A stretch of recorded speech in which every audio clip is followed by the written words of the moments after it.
रसूलुल्लाह सल्लल्लाहु अलैहि वसल्लम के दो फूल हज़रत हसन और हुसैन रज़ी अल्लाह तआला अन्हुमा, नबी सल्लल्लाहु अलैहि वसल्लम उन दोनों को बुलाते हैं, उन दोनों को बुलाकर दम करते हैं, आऊज़ु बिकलिमातिल्लाहि ताम्मति मिन कुल्लि शैतानिन व हाम्मह व मिन कुल्लि ऐनिन लाम्मह।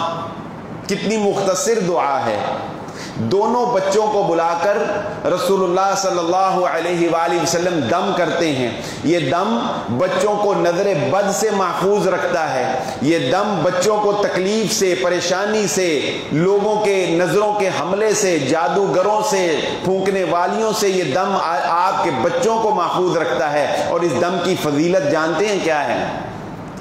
ये दम की फजीलत सुन के इंसान का दिल बाग बाग हो जाए और वो कभी भी इसको ना छोड़े कि अल्लाह के नबी सल्लल्लाहु अलैहि वसल्लम ने जब ये दम हज़रत हसन और हुसैन को किया तो आपने फरमाया, जानते हो ये कौन सा दम है? ये वो दम है, ये वो अल्फाज हैं जो हज़रत इब्राहीम अलैहिस्सलातु वस्सलाम अपने बेटे हज़रत इस्माइल और इसहाक को किया करते थे अलैहिमुस्सलातु वस्सलाम।